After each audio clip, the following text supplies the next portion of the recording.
Ova zemlja nekogaš se vikala Peonija. Peoncite se naselile okolo rekata Aksios ili po naški Vardar. Homer pišuva za Peoncite sojuznici na Trojancite i zanimnite kraljevi. Владетелите на Пеонија ковале своји пари кои несомнено сведочат за самостојноста на пеонците во времето од 4 или 3 век пред нашата ера. Пеонците воделе борби со македонците. Тие успеале да навлезат во Македонија за време на владењето на Филип II, кој со нив се нагодил, а потоа ги совладал. По смртта на Аристон започнуваат династички борби кои понатаму ја ослабуваат Пеонија. Тогаш македонците го завземаат јужниот дел на Пеонија и го градат градот Антигона. Дарданците го освојуваат северниот дел на Пеонија. Првиот сочуван извор за стоби е забележан со победата на македонскиот крал Филип V врз дарданците во близината на Стоби во 197 година пред нашата ера. Со римските освојувања на овие краишта 167 година пред нашата ера, Македонија е поделена на 4 медии или области, а во втората, третата и четвртата медија влегла територијата на Пеонија. Стоби тогаш станал центар за трговија со сол на третата медија.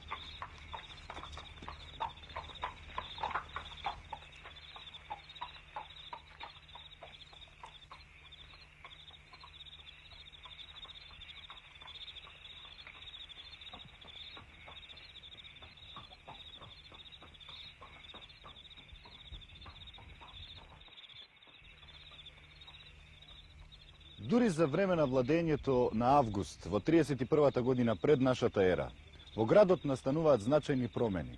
Стоби се шири, несомнено поради зголемувањето на населението и трговијата со сол.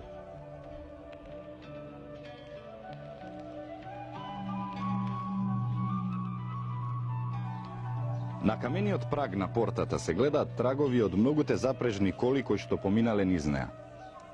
Од улицата Вија Сакра, па преку градската порта, патот водел кон другиот антички град, Хераклеа Линкестис.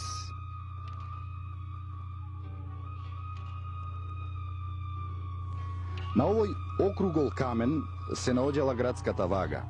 Тоа било царината. Секоја роба која била внесувана во градот морала да се измери и да се плати царина.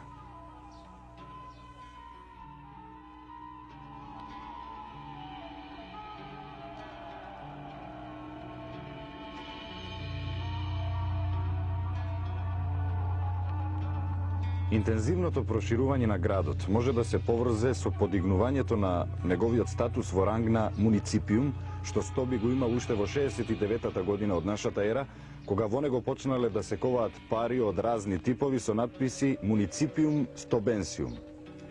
Во него римјаните држале своји легии. И служените легионари ги населувале во градот, па така во краток период се развила многу бројна колонија. Граѓаните на Стоби уживале римско граѓанско право и го користеле Ius Italicium, тоест биле граѓани на Рим и припаѓале на римските племиња Емилија и Троментина.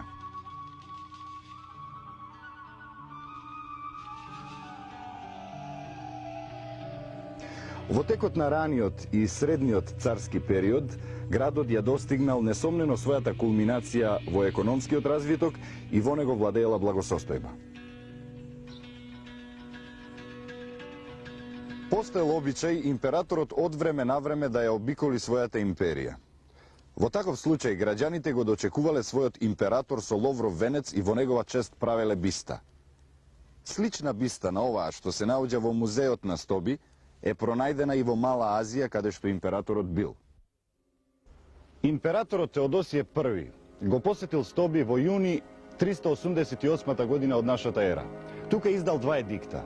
Во едниот ја издал наредбата за прогонство на еретици, а со вториот ги забранил јавните дискусии на верски теми.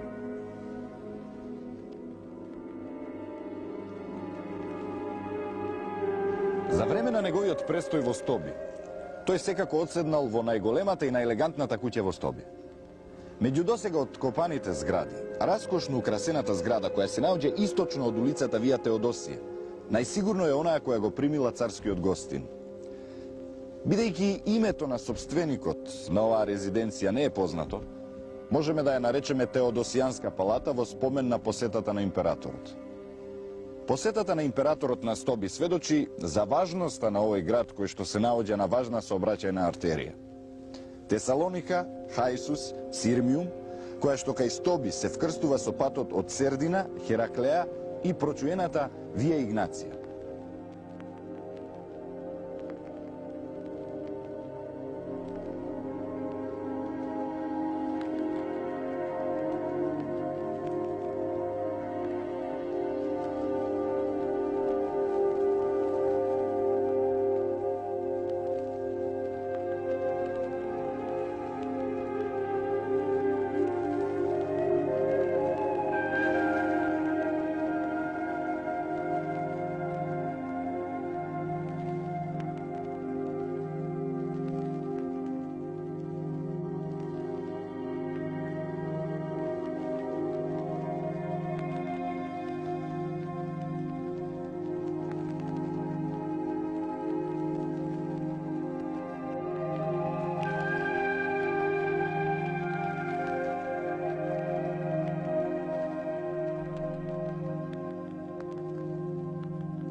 Долж источната страна на палатата на Теодосија се наоѓа четириаголен базен, а над него 7 ниши врамени со столпчиња од зелен мермер, 8 пијадестали од сивкасто бел мермер, украсени со спирални танелури, се наоѓаат внатре во базенот. На пијадесталите биле поставени статуи. Од двете страни на фонтаната се наоѓаат мали плитки базени кои што сигурно ги наводнувале двете цветни тераси. При ископувањата пронајдени се поголем број статуи од касно елинистичкиот и рано царскиот период. Од сите тие, најубави се двете статуи на сатир од бронза, двете голи Афродити од мермер и мермерната глава на Посеидон со позлатена коса.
Положбата на античкиот град на левиот брег на реката Црна, на местото каде што таа се влева во Вардар, први ја уочиле фон Хан и Леон Хейзи, кои независно еден од друг во 1850-та, односно 60-та година патувале низ овие краишта поради испитувања.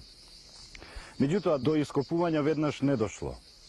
Краткотрени испитувања вршени се уште 1902 година од фон Премерштајн и Никола Вулич, при што се пронајдени и забележени известен број надписи. За време на Првата светска војна, германските војници откриле некои делови од епископската базилика, а работеле и на некои други места. Сепак систематските ископувања на локалитетот започнале дури 1934 година, а биле започнати од Народниот музеј во Белград. Работата на локалитетот со помал обем траела се до 1940 година. За време на тие ископувања пронајдени се големи површини од западниот и средниот дел на античкиот град. Од 1955 година вршени се испитувања на стоби при конзерваторските проекти на Заводот за заштита на споменици на Македонија. Smithsonian Institution е покровител на новиот проект за ископување на стоби што го изведува на Универзитетот на Тексас во Остин заедно со Народниот музеј во Тито Велес. Ископувањата започна 1970 година и се изведуваат секоја година. Театарот е изграден во втори или почетокот на трети век, а многу е сличен на старите грчки театри. Главните делови на театарот се гледалиштето, оркестрата и сцената кои се изградени независно едно од друго.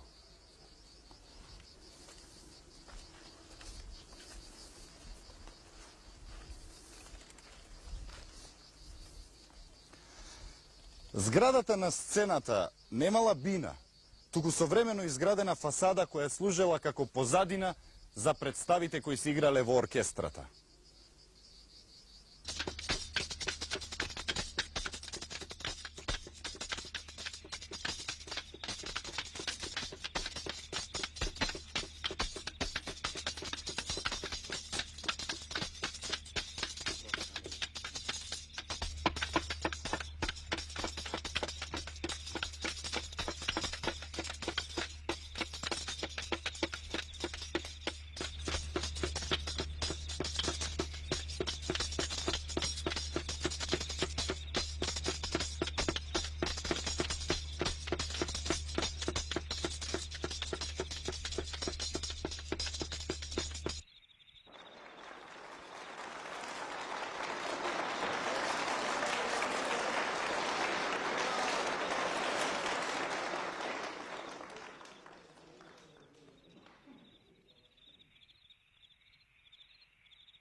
О чеда, ластар млад народот Кадмов стар, што седнавте на собрани со гранчиња маслинови молитвени во рацете, а градов сиот полн со чап од темјан лут, од пења и лелеци се залиптал.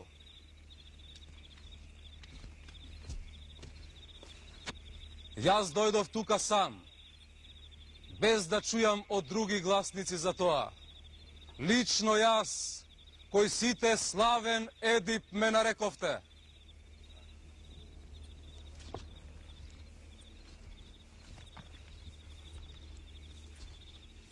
Речи жрецу, што сте дошле. Ве плаши идното или пак дојденото.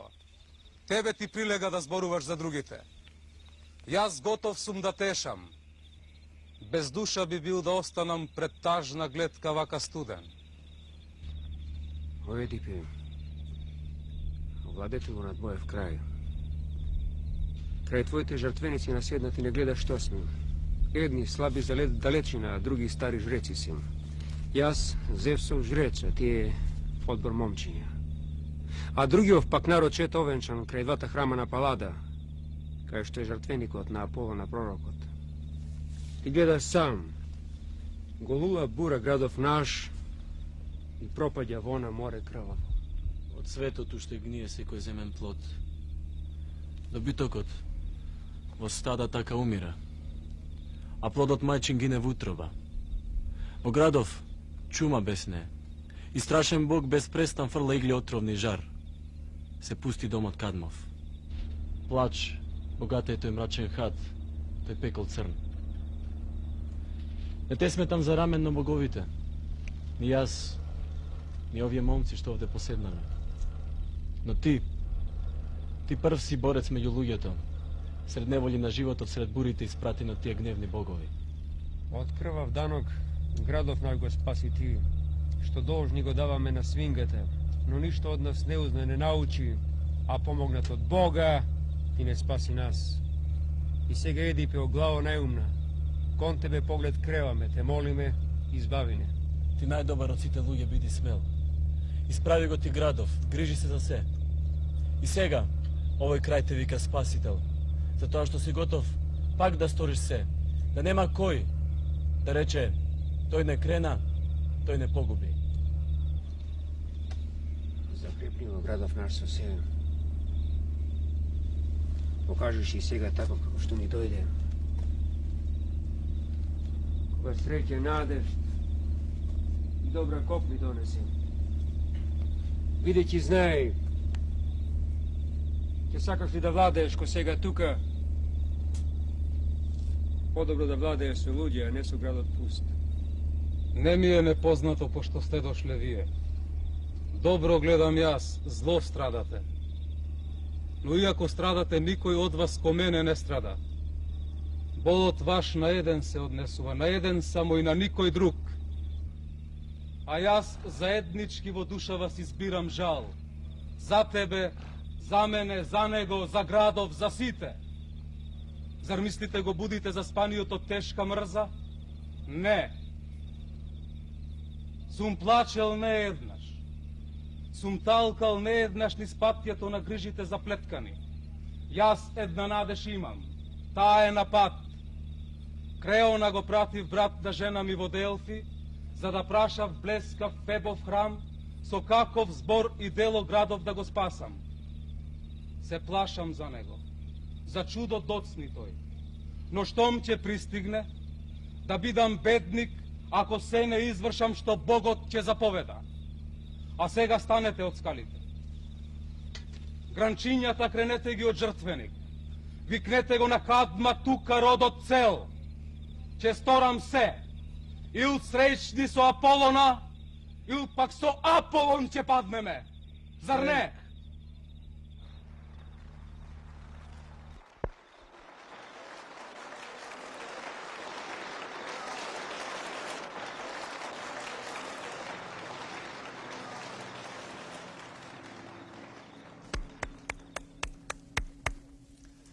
Патроните на театарот ги обележувале седиштата со своите имиња.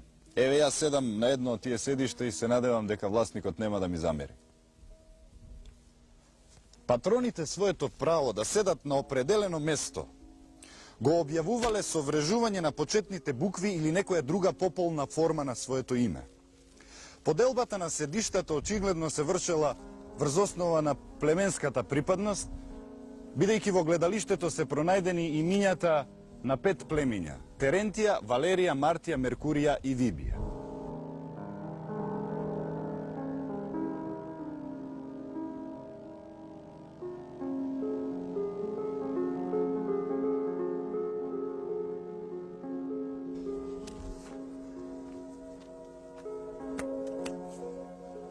Театарот при крајот на 3 век бил претворен во арена за борба на гладиаторите со дивите животни.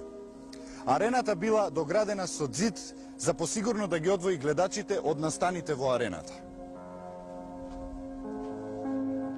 Театарот Арена престанал да се употребува со издавањето на царскиот едикт на Константин Велики, со кој се забранува борбата на гладиаторите и дивите животни во 325 година.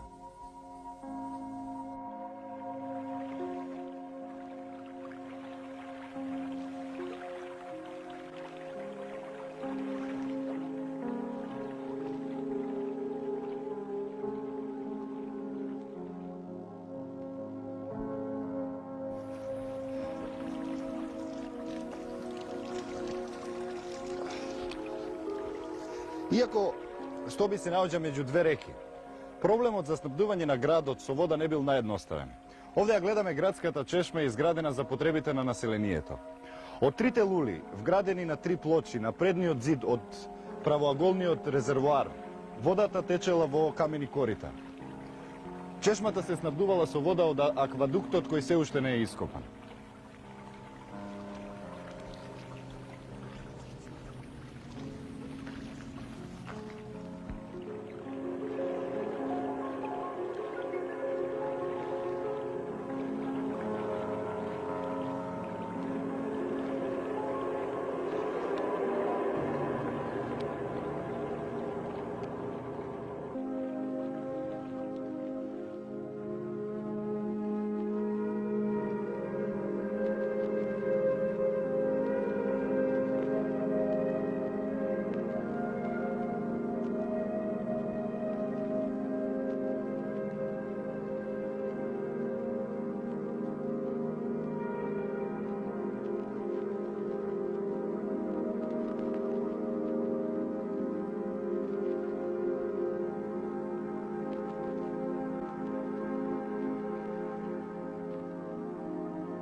Овој градежен комплекс не бил резиденција само на еден човек, туку повеќе резиденции каде живеела една голема фамилија.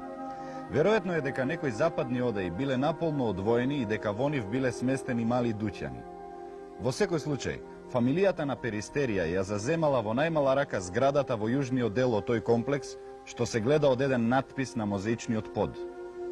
Дворот под ведро небо е многу интересен поради фонтаната во која е вграден еден рано римски надгробен споменик кој што служел како украс. На релјефот се прикажани двајца мажи и една жена, сигурно членови на една фамилија, во друштво на дете бог, Телесфор, хтонско божество. На разни делови на локалитетот пронајдени се докази за тоа дека граѓаните на Стоби го обожувале Телесфора од август, од времето на август, па се до половината на 3 век.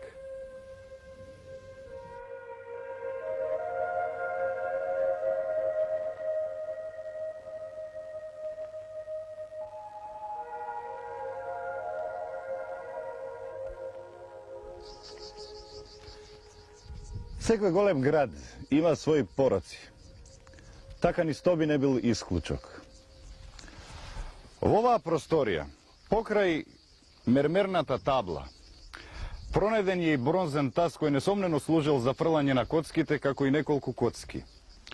Во средината на просторијата се наоѓала мала фонтана, а покрај ѕидовите мермерни клупи.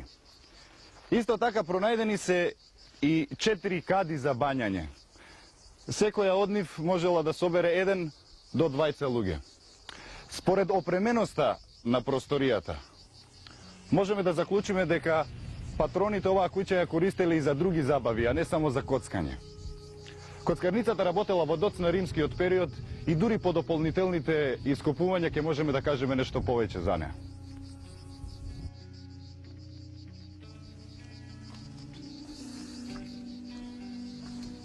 После бурно проведената ноќ, граѓаните на Стоби сакале да се освежат и да се искапат. За таа цел во градот им стоеле на располагање 2 бањи, малата женска и големата бања. Се претпоставува дека малата бања била на располагање на